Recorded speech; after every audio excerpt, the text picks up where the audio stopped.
We just got back from seeing October's most anticipated movie. Venom? No, A Star is Born. Oh, that's right. Yeah. We'll be right back after this.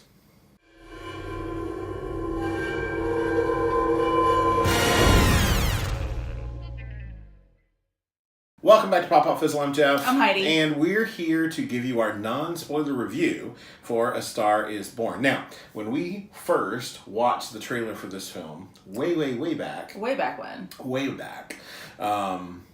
Whenever I say way back, it reminds me of the Wayback Machine. We didn't use the Wayback Machine for this. Right. Anyway, back when we first watched this trailer, we mentioned the Chris Christopherson, Barbra Streisand, excuse me, version of this film, not realizing that it had two incarnations before that. So thank you to our viewers for pointing that out to us. That was nice, and they actually referenced earlier versions of the film in the credits. Yeah. So. But so taking in the whole history of the film. But in our vein, we didn't watch either one of those before going to see this. I think honestly, I feel like I wanted to be fresh about this. Like I really, I knew that the 1970s version existed. I didn't know the other one did, but I really just wanted to take this one in. In my defense, I am not a Barbra Streisand fan, so I would never have watched it for her. And Chris Christopherson, I'm not a big fan of either, except when he's playing Whistler in the Blade movies. And then it's unacceptable because he's in Blade movies. But I never a big fan of him as a musician. But we were surprised at the viewership of just the trailer, our trailer reaction. So we were really happy to see that people were interested to see what we had to say. We figure it's probably more people wanting to watch the Lady Gaga trailer. Now, there was some controversy because we brought up the infamous meat dress, and bear with me, but we brought it up, you brought it up, and I had to explain this to somebody, I think in the comments, that you brought it up because I'm not a Lady Gaga fan musically, like I don't listen to her music. I do. And so you were trying to sort of throw something out there that I would have a frame of reference for, and you figured that picking something outrageous was the way to do that, and it worked. I got the reference. But that was really on me. That wasn't about, you're the one that brought it up, but it was really more about she knew that I didn't really have a frame of reference. And that has nothing to do with Lady Gaga or an appreciation of her or lacking an appreciation of her. It's just that I'm very kind of dyed in the wool about my music. I don't listen to the radio. I listen to my CDs and I play, my phone and I play that stuff. So I don't listen to a lot of new music. So that's just me. Yeah. That, however, has nothing to do with this movie or my enjoyment of it. Yeah. So we're going to talk about that. This is going to be our non-spoiler, as we said, review. And then we will have a brief spoiler discussion in a separate video. So after you've seen the movie, jump over there to see what we had to say about that in spoiler territory. Before we jump in, though, if you like this video and you appreciate what we're doing here at the channel, hit the thumbs up. The thumbs up, because that helps us out. Also, consider subscribing to the channel. We love it when you do that. We're still trying to grow incrementally, little bits at a time, but we appreciate every single one of you, so please consider doing that. Did you go into this movie with any sort of expectation? I expected fully to enjoy the music. I do enjoy musicals. I enjoy movies that incorporate music, and I pretty much expected that I was going to love the soundtrack. And from the very first twangs of the guitar that Bradley Cooper played, I was right. I absolutely did want to have this soundtrack. So that was my only expectation. I also expected to enjoy it. Right. And I think I kind of felt similarly, it's very late, folks, that even though I don't have a big Gaga frame of reference, that the music, like any art form, is subjective, so we all have our likes and dislikes and whatever, so I'm not somebody who's probably ever going to just rush out and buy a Lady Gaga album. However, I recognize her talent. It's just not what I'm looking for. But certainly I wouldn't blow her off or dismiss her. And what I saw in the trailer made me think that she had acting chops, that her music game was going to be on point, that Bradley Cooper's directing was going to be on point. So I was excited about it for those reasons, and I wasn't disappointed. No. I went into this not really knowing what to expect, other than I had seen, not really reviews, but I'd seen a couple of people that got early sneak peeks at this, saying that they enjoyed it, that that there's a little bit of buzz for maybe some nominations, maybe if not Oscars, at least Golden Globes, and that kind of thing. And so I thought, okay, well, it's going to be a solidly made movie. And then that was really all I thought. Like, I wasn't sure what to actually think about the story or anything else because I didn't know. Like Heidi said, we didn't go back and watch any of the earlier incarnations of this. Not Judy Garland, not Streisand, not the other one. Was there another? There were four. Yeah, this is the fourth version. Okay. Yeah. Well, in that case, but yeah, so like Jeff said, the people had already reviewed and said, solid acting, solid directing, solid singing. Not wrong. But I mean, and that was just like blurbs. That wasn't even reviews. Because I didn't want to watch a review before I saw this either. I really wanted to give my own opinion. And even Heidi had mentioned, because on the way to the movie, I said, well, they dropped a single from this movie already, but I've avoided it. And Heidi said, yeah, I think it tried to come up at one point. I skipped past it because I didn't want to hear. Yeah, I think some radio personalities that I listen to sometimes had they had the music video and they were trying to play it on the air so that people could hear the song, and I was like, I just want to I mean, we already heard little bits and pieces in the trailers and I was excited for that, but I didn't want to even have a spoiler for it. Right. So we went in fresh and not having seen the earlier incarnations and not really sure what to expect from this, and I'm kind of on the same page with you in that from that opening guitar jangle into and even the setting, even the way that opening is filmed, it makes you feel like you're part of this moment. And we'll talk spoilers later on in another video, but just the way the film is handled, when it's on music, you're feeling in that scene, in that moment, on that stage, in that performance. And then when you're not on the stage, it's very intimate, very personal, very you feel like you're very real. You feel like you're part of you're not part of the conversation, but you're the fly on the wall in the conversation. Right. No perfect characters in this film. No really bad writing or anything that stood out to me. Everybody came across so solidly. All the performances were solid. And so we went in not knowing what to expect, sat down. It was a relatively small crowd, but it was kind of a sneak peek because the movie actually launches on Friday.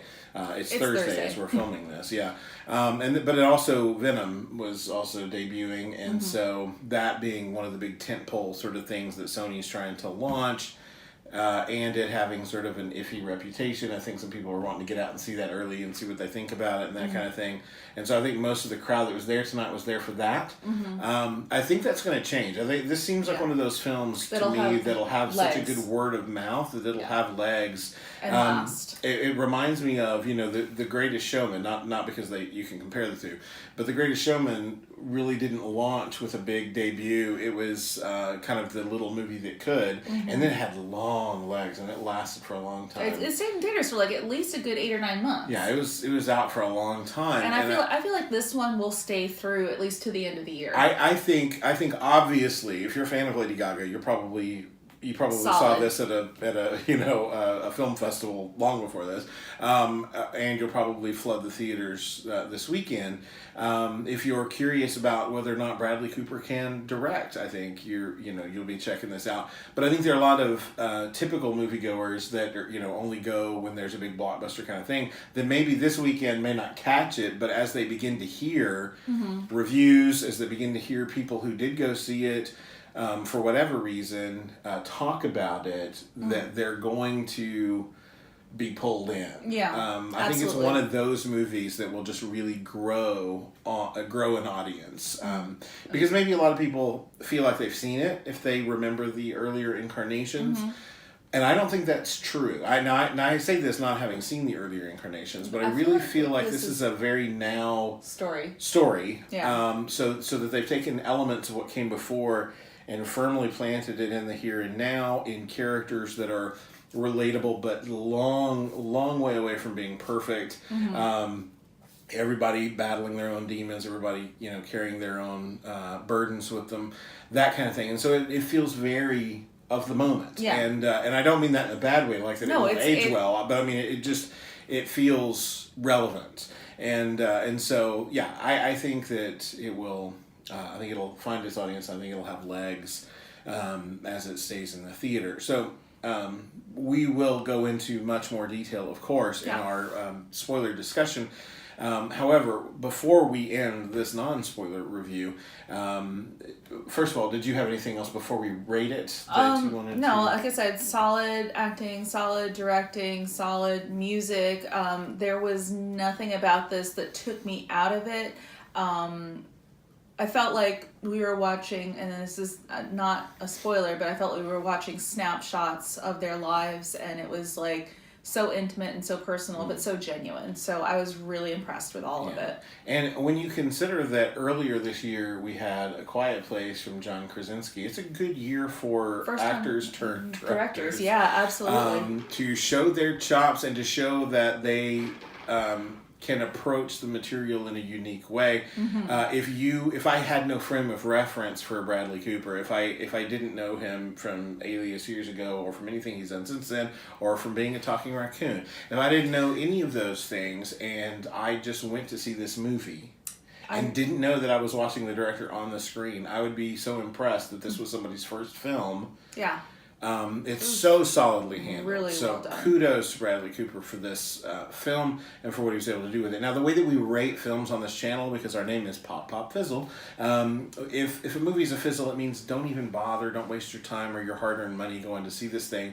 If it's a pop, then that means definitely check it out when you have time. If it's on streaming or whatever, that's fine, just a solid pop. If it's a double pop, that means stop what you're doing, grab a bucket of corn and a giant drink, or energy drink, and rush out and see it while it's on the big screen. That's how we generally do this. So, Heidi, for you, where does this land? Solid double pop, absolutely. You don't often do the I really don't do it. Solid. I never do, almost never do. I think the last time I did a solid double pop was for Infinity War. Gotcha. I think so. If I've done one in between now and then, I really don't remember, so it must not have been. So this is a solid double pop. The music in this is beautiful, original, and I've really enjoyed it, and it's worth watching and seeing on the big screen and hearing it through those speakers. So I would say absolutely solid double pop. I agree. Double pop for me as well. This movie is not the kind of, you mentioned Infinity War as being another thing that got a double pop from you. That kind of film was like a spectacle, like the visuals you need to see on big screen. This is also a spectacle, but in a very different way. Yeah. When the camera is showing you an audience listening to the music being performed or that kind of thing, it really puts you in the shoes of the characters that you're connecting with. There's some close-ups in this, which on a big screen are big, that matter and that feel, you kind of get lost in them, and just some of the locations and things, it makes you feel like you're part of it by seeing it on the big screen. I think it would lose, not that I don't think it would lose anything necessarily on the smaller screen, but I think it's definitely worth the investment to hear the sound and to see the quality of picture that you're going to get on the big screen. Definitely intended for big screens. And popcorn and soda doesn't hurt either. So anyway, those are our non-spoiler thoughts on A Star Is Born. If you couldn't tell, we thoroughly enjoyed it, and this is coming from someone who listens to Lady Gaga and someone who does not. I don't think either one of those perspectives has any bearing on whether or not you enjoy this movie. So if you're watching this and you're not a Lady Gaga fan, I think you probably will be by the time you see this movie. If you are a Lady Gaga fan, then of course you're going to go see this movie, and you're going to be surprised, or maybe not even surprised, but you're going to be appreciative of just what she is able to do on the screen. We'll talk a little bit more about that in the spoiler discussion. As for now, that's it for us. If you like this video, hit the thumbs up and consider subscribing to the channel. If you're already subscribed, be sure and hit the bell icon, right? They haven't changed it to like a butterfly or a harpoon or something. I don't know. I never know what YouTube's doing. Anyway, if you're already subscribed, hit the bell icon so you can be notified the next time we drop one of these, because you don't want to miss that spoiler discussion. That's coming up next. Until the next time, folks. Bye. Bye.